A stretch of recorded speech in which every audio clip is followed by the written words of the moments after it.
First thing is first. What do I mean by pushing and pacing? Well, let's break it down, shall we? Pushing is that relentless drive to do more, achieve more, even when our bodies are gently telling us, or let's be real, sometimes shouting from the rooftops, that it's too much. This attribute, by the way, is one that most of us with chronic pain and anxiety possess. Yep, it just comes with the territory, I'm afraid. And pacing, on the other hand, is finding that perfect balance, honoring our bodies, and moving forward with intention and awareness without regretting it later. Sounds good. It's a brand new day. Wake up every morning and say, it's a brand new day. Hello, my beautiful brain babe. Welcome back to my channel where I help you self-heal chronic pain and anxiety through nervous system regulation. I respect your time, so let's just go ahead and get straight into it, shall we? Why does this matter of pushing versus pacing matter on this healing journey of yours? Because finding the right balance can be a game changer in not only your quality of life, but in your overall healing. It's about working with your body, not against it. Before I dive into your action steps, which of course, as always in these videos, is coming right your way, I want to dive a little deeper into both pushing and pacing so you can get a firm grasp on each of them and what they look like in some examples. So let's take a look at pushing. Let's say you wake up one day feeling a burst of energy and you decide, okay, today I'm going to tackle everything I've missed.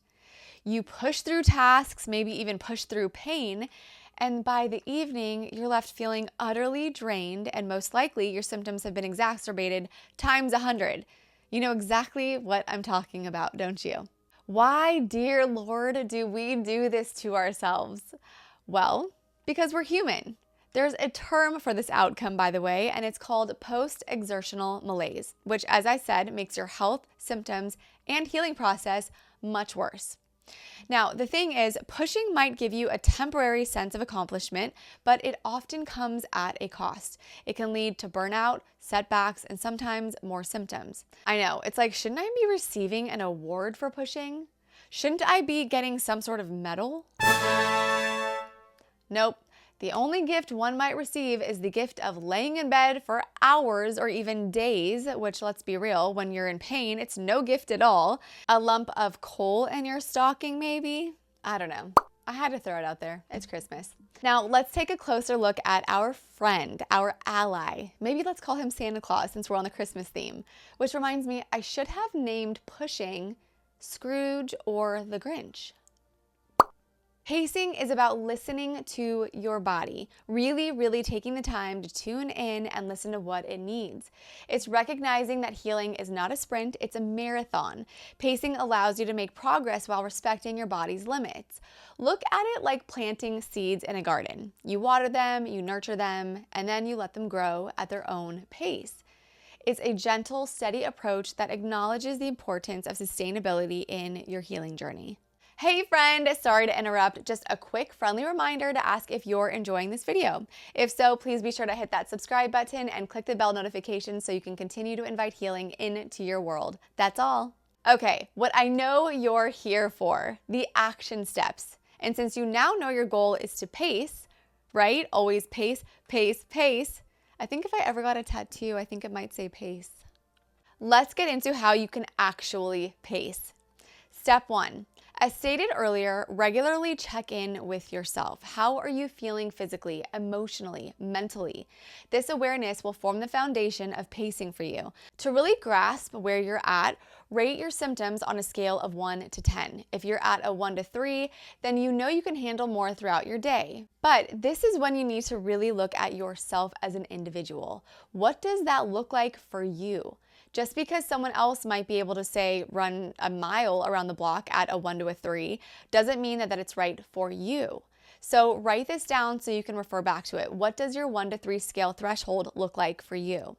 Now, if your symptoms are at, say, a 4 to a 7, you now know you're in the territory of needing to scale back a bit for the day. But what does this look like? And then 8 to 10, this is when not only should you be scaling back, but you should also be tending to your symptoms. I know for me, this means taking a hot bath, getting into bed early and reading an uplifting book, getting in the sauna, taking everything off of my to-do list and saving it for tomorrow. What does that look like for you? Let me know in the comments. I really, truly want to know. Step 2, set realistic goals.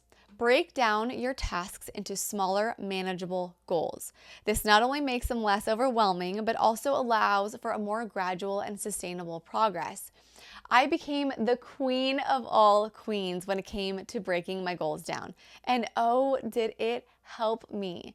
I felt less overwhelmed, and when I was able to check off the smaller things, it gave me a sense of accomplishment, and I know it will for you too. Step 3, learn to say no. Is it terrible that this might be my favorite one? Please don't judge me. Understand that saying no is not a sign of weakness. It's a powerful act of self-care. Prioritize what truly matters on your healing journey. And guess what? If someone doesn't understand that, that's their problem. To heck with them. Okay, that might be a little mean. Sorry, Aunt Vicky. But seriously, if someone is caring enough, they will understand. Step 4, embrace rest, my friend. This one is really tough for most of us. We are completely conditioned by society that rest equals failure or being lazy, which is ridiculous. Let me remind you, I'll say it till I'm blue in the face, which, by the way, where did that saying come from? Like, has anyone ever said something so many times that they actually turned blue? We must Google this.